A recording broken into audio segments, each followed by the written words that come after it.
നമസ്കാരം. കേരളത്തിലെ കോൺഗ്രസ് രാഷ്ട്രീയത്തിൽ മുഖ്യമന്ത്രി കസേരയെ ചൊല്ലിയുള്ള തർക്കങ്ങളും ചർച്ചകളും ഒക്കെ തന്നെ കൊടുമ്പിരി കൊള്ളുന്ന സാഹചര്യത്തിൽ തലസ്ഥാനമായിട്ടുള്ള ഡൽഹിയിൽ ശശി തരൂർ MP നടത്തുന്ന നീക്കങ്ങൾ രാഷ്ട്രീയ കേരളത്തെ ഒന്നടങ്കം ഇപ്പോൾ വിസ്മയിപ്പിച്ചിരിക്കുകയാണ്. AICC അധ്യക്ഷൻ മല്ലികാർജ്ജുൻ ഖാർഗെയുടെ വസതിയിൽ അപ്രതീക്ഷിതമായിട്ട് നടന്നിരിക്കുന്ന കൂടിക്കാഴ്ച വെറും ഒരു സന്ദർശനമല്ലെന്ന് രാഷ്ട്രീയ നിരീക്ഷകർ ഇവിടെ വിലയിരുത്തുകയാണ്.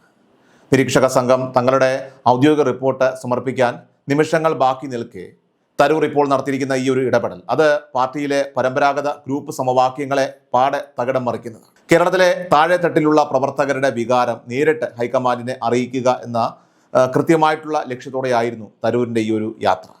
ഇത് വെറും ഒരു കൂടിക്കാഴ്ചയല്ല, മറിച്ച് വരാനിരിക്കുന്ന വലിയൊരു രാഷ്ട്രീയ മാറ്റത്തിൻ്റെ തുടക്കമാണെന്ന് ഡൽഹിയിൽ നിന്നുള്ള ദൃശ്യങ്ങളൊക്കെ തന്നെ അടിവരയിടുകയാണ്. ഗ്രൂപ്പ് പോരുകളുടെ അതിപ്രസരം മൂലം മടുത്തിരിക്കുന്ന കേരളത്തിലെ സാധാരണ കോൺഗ്രസ് പ്രവർത്തകർക്കും അതോടൊപ്പം തന്നെ യുവജനങ്ങൾക്കുമിടയിൽ തരൂരിനുള്ള സ്വീകാര്യത ഒരു രഹസ്യമല്ല. തനിക്ക് ലഭിക്കുന്ന ഈ ബഹുജന പിന്തുണയെ ഒരു ആയുധമാക്കി മാറ്റിക്കൊണ്ടാണ് അദ്ദേഹം ഖാർഗെയെ ഇപ്പോൾ സമീപിച്ചിരിക്കുന്നത്. പാർട്ടിക്കുള്ളിലെ ആഭ്യന്തര തർക്കങ്ങളൊക്കെ തന്നെ പരിഹരിക്കാൻ ഒരു പുതിയ മുഖം അത്യാവശ്യമാണെന്ന വാദം അദ്ദേഹം ശക്തമായിട്ട് ഉന്നയിച്ചു കഴിഞ്ഞു. കേരളത്തിലെ ജനപിന്തുണയും പാർട്ടിയുടെ പ്രതിച്ഛായ വർദ്ധിപ്പിക്കാനായിട്ട് തനിക്ക് കഴിയുമെന്ന ആത്മവിശ്വാസവും അദ്ദേഹം ഹൈക്കമാൻഡിന് മുന്നിൽ വെച്ച ഫോർമുലയിൽ ഇപ്പോൾ ഒളിഞ്ഞിരിപ്പുണ്ട്. KC വേണുഗോപാൽ, VD സതീശൻ, രമേശ് ചെന്നിത്തല തുടങ്ങിയ പ്രമുഖ നേതാക്കളുടെയൊക്കെ തന്നെ പേരുകൾ ഇപ്പോൾ സജീവമായിട്ട് മുഖ്യമന്ത്രി സ്ഥാനത്തിനായിട്ട് നിലനിൽക്കുമ്പോഴും ഈ മൂന്ന് പേർക്കും അപ്പുറത്തേക്ക് നാലാമതൊരാൾ എന്ന നിലയിൽ തരൂർ തന്നെ കളം പിടിക്കുമോ എന്ന ആശങ്ക എതിർവിഭാഗങ്ങൾക്കിടയിൽ ഇപ്പോൾ പുകയുന്നു. താൻ ആരെയാണ് പിന്തുണയ്ക്കുന്നത് എന്ന കാര്യത്തിൽ തരൂർ ഇതുവരെ പരസ്യമായ ഒരു വെളിപ്പെടുത്തൽ നടത്തിയിട്ടില്ലെങ്കിലും അദ്ദേഹത്തിൻ്റെ ഓരോ നീക്കത്തിലും കൃത്യമായ രാഷ്ട്രീയ തന്ത്രങ്ങളൊക്കെ തന്നെ ഒളിഞ്ഞിരിപ്പുണ്ട്. ഖാർഗെയുമായുള്ള കൂടിക്കാഴ്ചയ്ക്ക് ശേഷം അദ്ദേഹം തൻ്റെ ഔദ്യോഗിക ട്വിറ്റർ ഹാൻഡിലിൽ പങ്കുവച്ചിരിക്കുന്ന ചിത്രങ്ങൾ പോലും വലിയ അർത്ഥതലങ്ങളുള്ളതാണ്. ഹൈക്കമാൻഡിൻ്റെ വിശ്വസ്തരുമായി ചേർന്ന് നിൽക്കണോ അതോ കേരളത്തിലെ കരുത്തരായ നേതാക്കളുമായിട്ട് ഒത്തുപോകണോ എന്നതിലുപരിയായി പാർട്ടിയുടെ നിലനിൽപ്പിന് താൻ മുന്നോട്ട് വയ്ക്കുന്ന ഗ്ലോബൽ മലയാളി എന്ന ഇമേജ് അത് എത്രത്തോളം ഗുണകരമാകുമെന്ന് ബോധ്യപ്പെടുത്താനാണ് അദ്ദേഹം ശ്രമിക്കുന്നത്. കേരളത്തിലെ തന്നെ സവിശേഷമായിട്ടുള്ള രാഷ്ട്രീയ അന്തരീക്ഷത്തിൽ ഹൈക്കമാൻഡിന് അടിച്ചേൽപ്പിക്കാൻ കഴിയാത്ത വിധം ശക്തമായിട്ടുള്ള ഒരു ബദലായിട്ട് തരൂർ സ്വയം പ്രതിഷ്ഠിച്ചിരിക്കുന്നു. കേരളത്തിലെ സവിശേഷമായ രാഷ്ട്രീയ അന്തരീക്ഷത്തിൽ ഹൈക്കമാൻഡിനെ അടിച്ചേൽപ്പിക്കാൻ കഴിയാത്ത വിധം ശക്തമായ ഒരു ബദലായി തരൂർ സ്വയം പ്രതിഷ്ഠിച്ചിരിക്കുന്നു എന്നതാണ് ഇതിലെ ഏറ്റവും വലിയ ട്വിസ്റ്റ് എന്ന് പറയുന്നത്. കോൺഗ്രസ് ഇന്ന് നേരിടുന്ന ഏറ്റവും വലിയ ഒരു വെല്ലുവിളി അത് ഗ്രൂപ്പുകൾക്കിടയിലെ അധികാര വടംവലിയാണ്.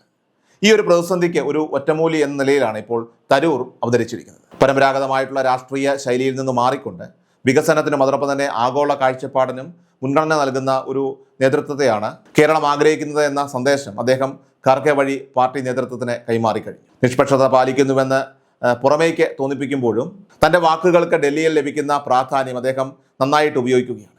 ഗ്രൂപ്പുകൾ പരസ്പരം പോരടിച്ചു നിൽക്കുമ്പോൾ ഒരു സമവായ സ്ഥാനാർത്ഥി എന്ന നിലയിൽ മുഖ്യമന്ത്രി കസേരയിലേക്ക് ശശി തരൂരിൻ്റെ പേര് ഉയർന്നു വരുന്നത് തീർച്ചയായിട്ടും രാഷ്ട്രീയ എതിരാളികളെ സംബന്ധിച്ചിടത്തോളം വലിയ തലവേദനയാണ് ഇപ്പോൾ സൃഷ്ടിക്കുന്നത്.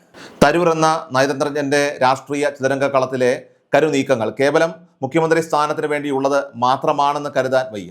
കാരണം പാർട്ടിയെ ആധുനികവൽക്കരിക്കുകയും അതോടൊപ്പം തന്നെ ഗ്രൂപ്പ് അതിപ്രസരമില്ലാത്ത ഒരു പുത്തൻ കേരള കോൺഗ്രസിനെ കെട്ടിപ്പടുക്കുകയും ചെയ്യുക എന്ന വലിയ ദൗത്യമാണ് അദ്ദേഹം ഏറ്റെടുത്തിരിക്കുന്നത്. ഹൈക്കമാൻഡിന് മുന്നിൽ അദ്ദേഹം സമർപ്പിച്ച ഫോർമുലയിൽ കേരളത്തിലെ കോൺഗ്രസ് പ്രവർത്തകർക്കിടയിലുള്ള തൻ്റെ ജനപ്രീതിയെ അദ്ദേഹം കൃത്യമായിട്ട് അടയാളപ്പെടുത്തിയിട്ടുണ്ട്. ഡൽഹിയിൽ നടന്ന ഈ ഒരു കൂടിക്കാഴ്ച വരും ദിവസങ്ങളിൽ തീർച്ചയായിട്ടും കേരള രാഷ്ട്രീയത്തിൽ വലിയ ചലനങ്ങൾ സൃഷ്ടിക്കുമെന്ന് ഉറപ്പാണ്. മല്ലികാർജ്ജുൻ ഖാർഗെയുടെ മുറിയിൽ വെച്ച് തയ്യാറാക്കപ്പെട്ട ആ ഒരു തിരക്കഥയിൽ കേരളത്തിൻ്റെ ഭാവി നിശ്ചയിക്കുന്ന സുപ്രധാനമായിട്ടുള്ള തീരുമാനങ്ങൾ അടങ്ങിയിട്ടുണ്ടെന്ന കാര്യത്തിൽ തർക്കമില്ല. ഒടുവിൽ സസ്പെൻസുകളൊക്കെ ബാക്കിയാക്കി കേരളം ഉറ്റുനോക്കുന്നത് ഹൈക്കമാൻഡിൻ്റെ അന്തിമ പ്രഖ്യാപനത്തിലേക്കാണ്.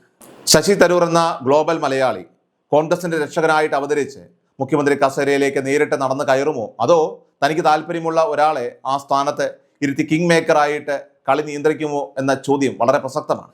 ഏതായാലും വരും മണിക്കൂറുകൾ തീർച്ചയായിട്ടും കേരള രാഷ്ട്രീയത്തിലെ ഏറ്റവും നിർണായകമായിട്ടുള്ള നിമിഷങ്ങൾക്കായിരിക്കും സാക്ഷ്യം വഹിക്കുക. ഡൽഹിയിൽ തരൂർ കുറിച്ച തിരക്കഥയിലെ ആ നായകൻ ആര് എന്നത് സംബന്ധിച്ച ഔദ്യോഗിക വിവരങ്ങൾ പുറത്തു വരുന്നതോടെ കേരളത്തിലെ കോൺഗ്രസ് രാഷ്ട്രീയത്തിൽ ഒരു പുതിയ അധ്യായം കുറിക്കപ്പെടുമെന്ന് ഉറപ്പാണ്. ഭൂകമ്പങ്ങൾ സൃഷ്ടിച്ചേക്കാവുന്ന ആ മാറ്റത്തിനായിട്ട് രാഷ്ട്രീയ നിരീക്ഷകരും അതോടൊപ്പം തന്നെ പ്രവർത്തകരും ഇപ്പോൾ ഒരേപോലെ കാത്തിരിക്കുകയാണ്.